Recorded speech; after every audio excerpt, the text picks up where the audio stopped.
Welcome to the Golden Com podcast. Special guest with me today, Mike and Nick Vitale. Mike and Nick Vitale, welcome to the show. Thank you. Thank you for having us. Yeah, Mike and I, your dad, known each other for 20 plus years. We worked together at LA Cellular. That's right. Yeah, Amazing. and we were. What were we selling? What were Mobile we communications.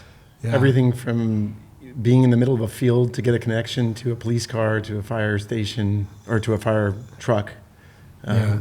I remember going to the police and fire because we spent a lot of time selling the police and fire, and we're trying to describe this network that would allow them to send data over the network. Here's the only catch was it's not here yet. Right. And so we're trying to describe it, and Right. it was hard. Without saying it's super slow. Yeah, everything's gotten easier since. Sure. Well, thanks for reconnecting. I want to talk about what you guys have done. Family business, family called Craft&Ride. That's right. And maybe Nick, who is your son, your oldest son. That's right. Nick, could you give us an idea? Let's say somebody were in an elevator and you wanted to explain to them Craft&Ride, particularly this this one wheel phenomenon. For those that might not know what that is, how would you describe it? Yeah, One Wheel is an electric hoverboard. You can imagine a marriage between a Segway and a skateboard. Basically, you stand on it. There's 2 foot pads. You lean forward to go. You lean back to brake. And the board is making thousands, like 14,000 calculations every second to help balance you while you're riding and keep you standing straight. But it's an amazing experience, and we've really come along to help make accessories to make that experience better. Okay, so you're going to think that we're going really slow here, but we're going to go slow on purpose because my audience might not know what a one wheel is still. Mm-hmm. Okay, and I just want to. This is a business seminar, and we're going to get into the business of how you guys have grown this. But for us to get into the business of how we've grown it, I do want to get context. So a one wheel is literally a skateboard with one wheel.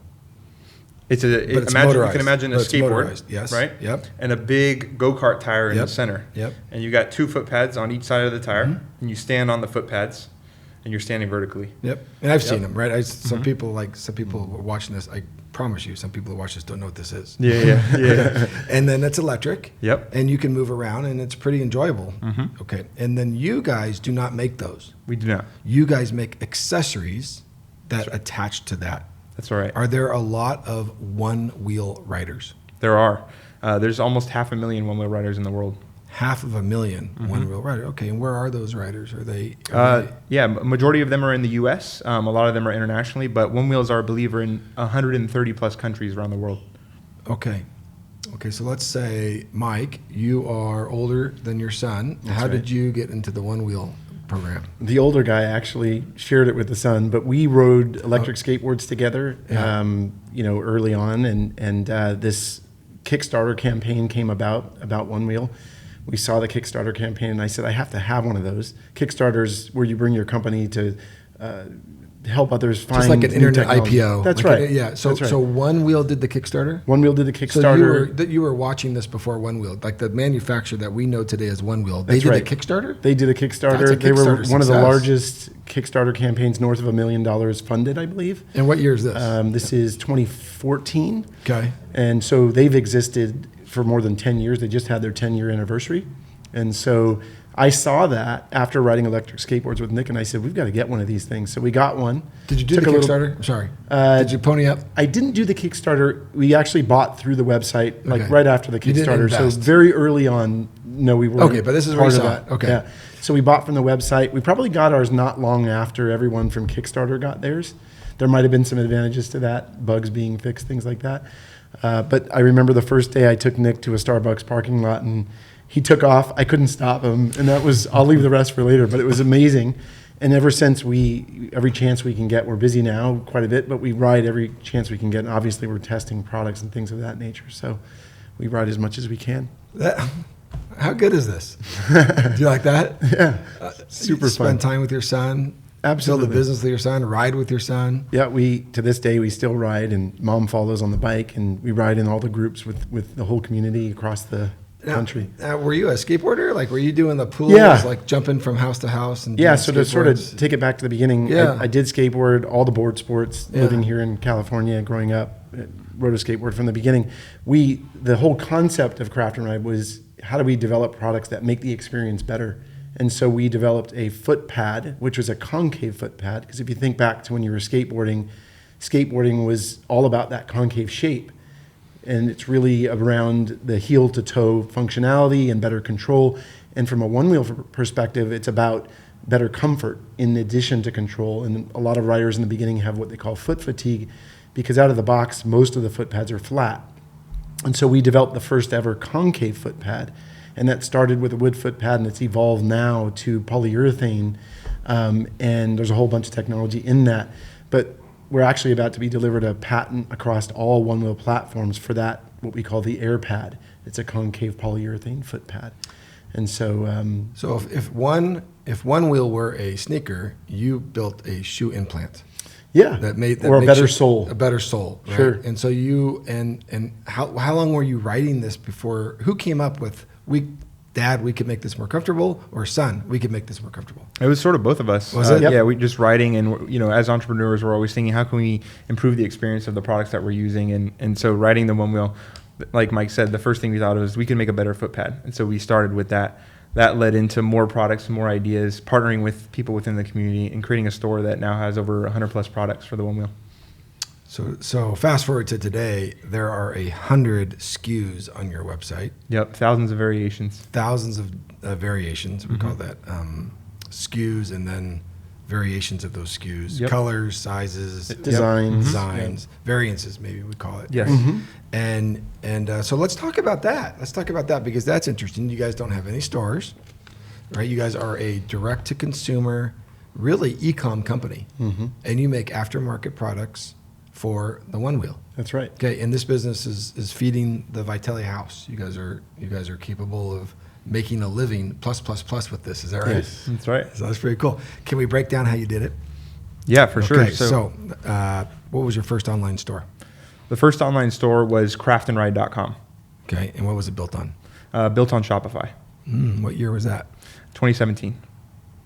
You were an early Shopify adopter. And I had been using Shopify probably over a decade ago for other clothing businesses that I had when I was younger. That's cool. Did you just have because they've kind of, they're the Lion King now, e-com. But that wasn't always the case. People were skeptical of Shopify in those years. You liked what you saw. Definitely, yeah. I think I probably had seen it in an advertisement or something, or just being online learning, and they popped up. But they were very easy for me to use from the start, sort of, modular plug-in text and stuff. And so setting up the website was very easy with them, and that's, I think, why I went with them. I don't think I ever really compared them to other options. It was sort of just like they were the option that was popular at the time from what I saw. Started on Shopify, learned it, and just became really good with it, and that's what led us to use it on Craft&Ride. You picked a heck of a horse. Okay, so in the Shopify, now there are two flavors of Shopify. There's Shopify, I don't know, they call it Basic, and there's Shopify Plus, and there's some serious cost difference between the two. So I would imagine you're on Shopify Plus. Yes, we're going to be upgrading to Shopify Plus shortly. You are. Oh, you're not on Shopify Plus. Yeah, we're on the standard platform right now. Okay, that's even more interesting. You can do all this business and be on a basic thing of Shopify. I think we pay about $300 a month for the one that we're on right now. That is cool.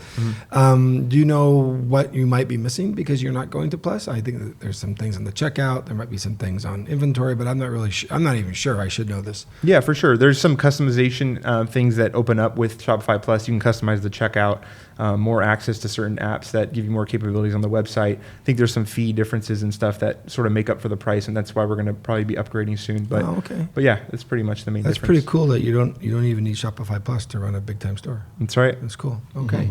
Now, Shopify bolt-ons. There's this, like you make the aftermarket for the one wheel, and there's 100 products with thousands of variances. That's right. Shopify, if they were one wheel, there's an aftermarket that are making accessories that make the shopping experience better.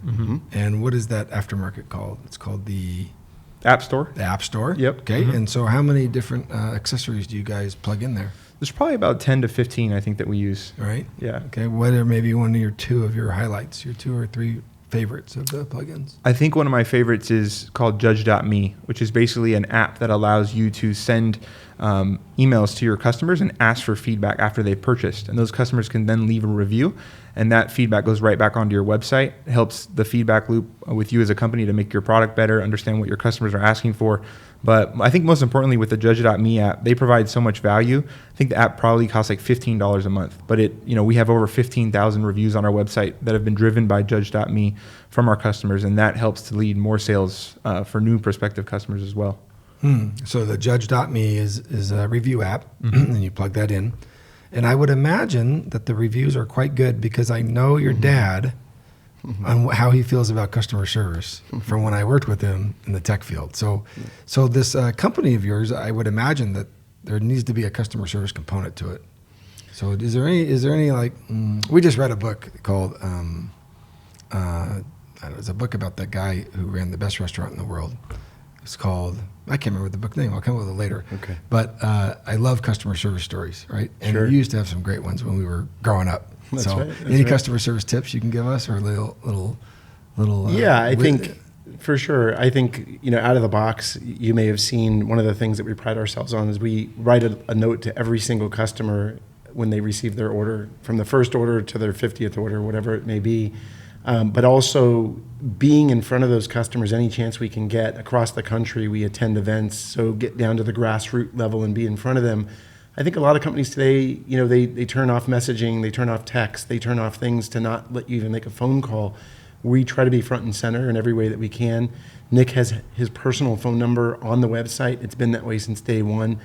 People call it just to see if he'll answer, and he answers. So I think, having worked for large corporations and build startups, customers are everything. If you don't have customers, then you don't have a company, right? And so taking care of them for us from the beginning is the most important thing. And so everything we can do, whether it's the out-of-box experience, their first note that they receive, seeing them in person and shaking their hand, putting extras in the box, whatever it is that makes that experience better than anyone that is doing it today is really what we pride ourselves on. And it's really made a difference. I think when people ask what stands out about Craft&Ride, it is truly our customer experience and just how we take care of customers. Thanks, Mike. But I do have to double check that I heard this correctly. Mm-hmm. You write a note and put it in the box of every order. You didn't mean that. No, absolutely. So from the very beginning, every note, every basically invoice gets written on a nice little note to the customer. Sometimes I'll change it up, but it's my handwriting, and I did it this morning. It's just what we do. And we said we would never stop that, even if it means I hire somebody specifically to do that. But the truth is that Nick had a long period of time where he was doing that too. But every single order that's ever been received comes with a note. You get a note. Yeah.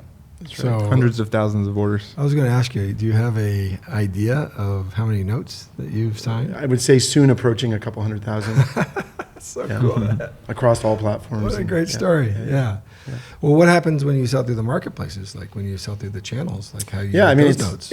it's part of what we talked about earlier, and that is that, we don't want to let go of that experience, even just the out of box and knowing what to do with that product. And so we've been careful about selling outside of direct to the consumer. We want to ensure that that experience stays the same. Now, there are ways to achieve that. We are doing some drop shipping with some partners where we'll put things in the box that we would normally put in the box. We have a guarantee on every one of our products. It's a lifetime guarantee.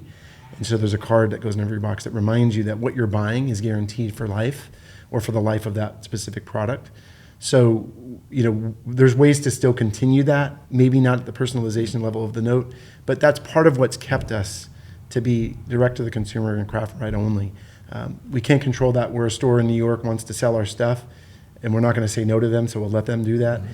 But we certainly, I would say 99% of what we sell comes with that personal touch. So what I'm hearing is almost all of your business, you're selling direct. Yes. And you're not really selling through Etsy, eBay, Amazon. Not very much. No. No. I mean, Okay. we think there's a future there. Yeah. We just, we've done well where we're at. And That's we wanna amazing. just kinda, You're going to be the envy of a lot of people. Mm-hmm. A lot of people, of course, they want to sell more direct. Sure. Right? Because that's your brand, that's your touch, that's your margins. That's right. Your margins are there. That's right. right. Yeah. So, well, congratulations. Thank you. Yeah. I had a question on Fanatic-based product like you. Is there any way that you can tie? I got two questions. One is, these fans of yours. Is there any way that you tie in their social presence to your brand and your site? Do you have any way of doing that? Definitely. Yeah. So right now, if you go to craftandride.com and you click on the community tab of our website, we have a gallery with over 5,000 pieces of UGC, user-generated content, that's posted by our writers on social media. We're taking that, putting it on the website. And the other thing that we're doing that's unique is not only can you view all those posts right now, but if you go to click on a specific product on our website, that product will have each of the individual tagged pictures with that product. So for instance, if you click on a fender, you'll see hundreds of posts of other writers that have posted their fender. So it's social proof that, hey, Craft&Ride is delivering a product that's actually real, and it's actually a product that people love and people are ecstatic about, and they're posting on social media. And that's really coming back to help the experience on our website to inform our customers, hey, there's real people out there buying this product, using it every single day. And I think one thing that I'll touch on too as well is we recently started a strategy where in every order there's a yellow card that comes with your accessories. And on the back of that card it says, post a picture on social media with your one wheel and your accessories and tag us, and we're going to message you with store credit. And we have thousands of people that have done this. And so if you go on our website, you'll see exactly what I'm talking about. And it's driving people to post every single day the accessories that they're using.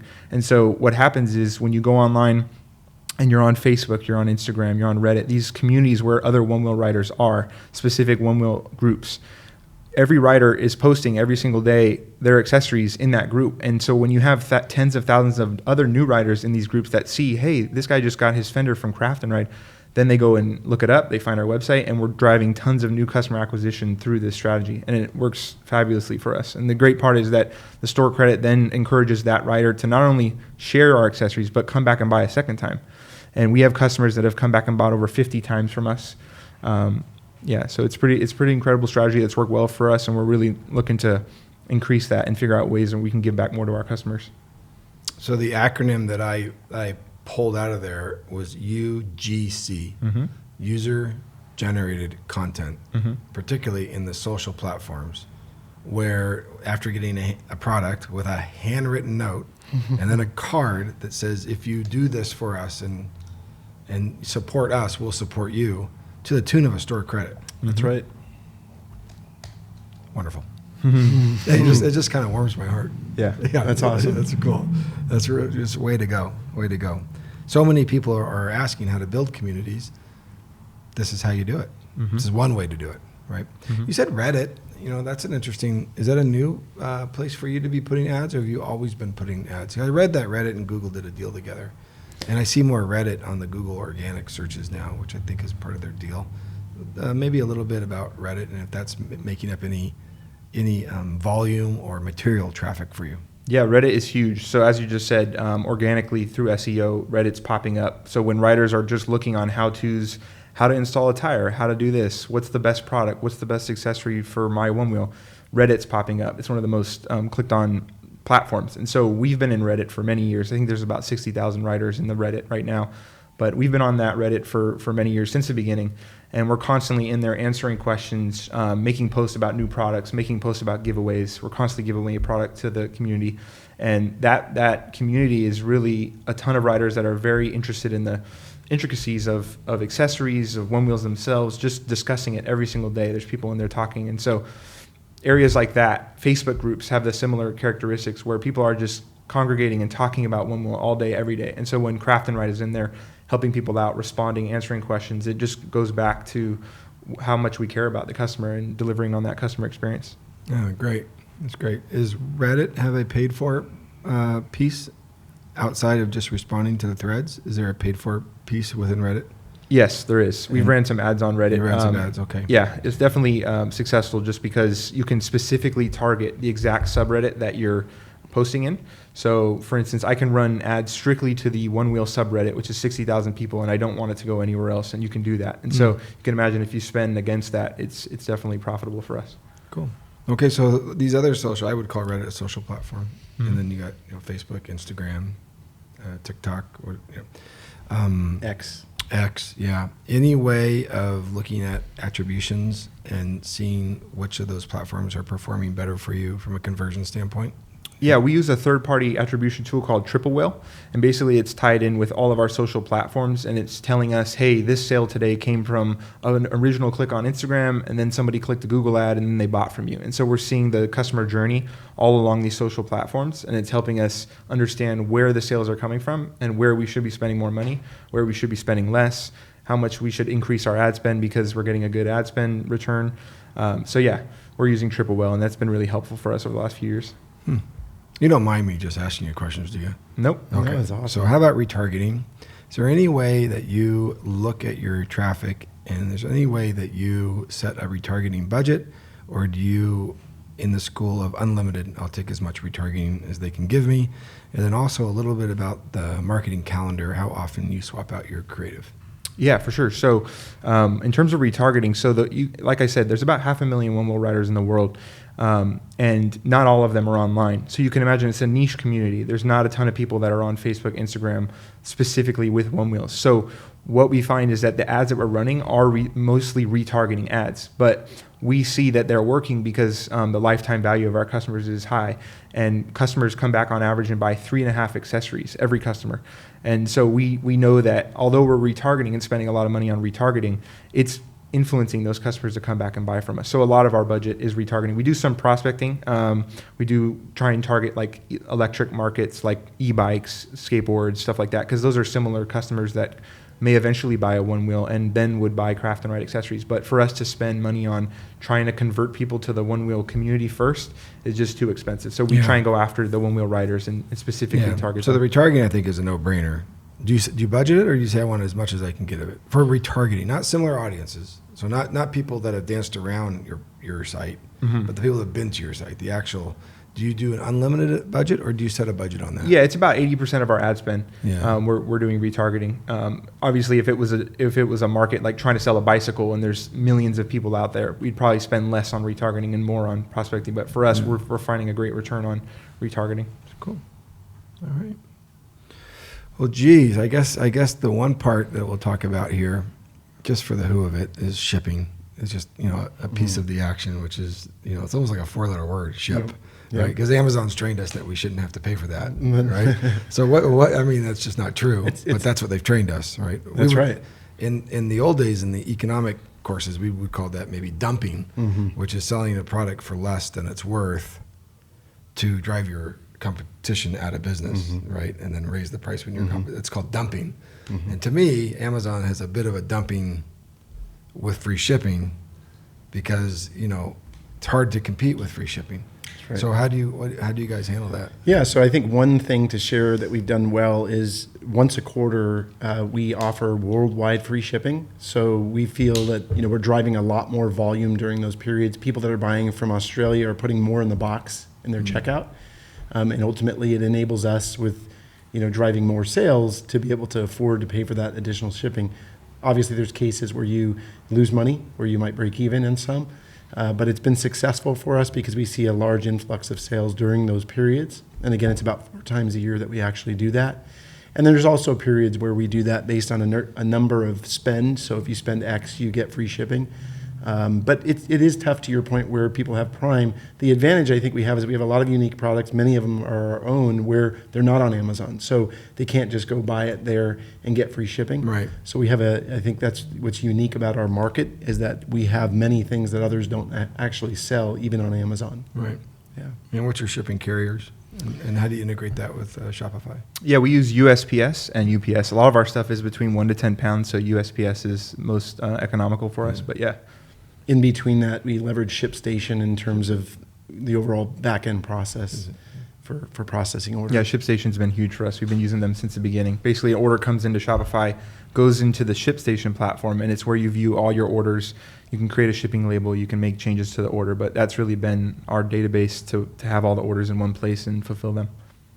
Well, this was like an MBA masterclass on e-commerce. So I want to thank you guys because I feel like I got a lot of value. I personally got a lot of value. I just love hearing you guys lean into the story. I can tell when I ask you guys a question, it's so fun to be with business owners, Sure. entrepreneurs, father, son, growing, learning. Just so happy you called. Thank you. It's Appreciate good to see you again. We're Mike. fortunate to be here. It's We're just good excited. to see you. Yeah, thank you for having us. Okay, good luck to both you guys. We'll stay. How do we keep in touch with you? We'll just go to craftandride.com. Craft&Ride.com, and we're on social media, Craft&Ride as well. Easily found. All right. Thanks again Excellent. for joining the Golden Com podcast. Thank you All so much. Appreciate Awesome. it. Yeah. Thank you. you. Yeah.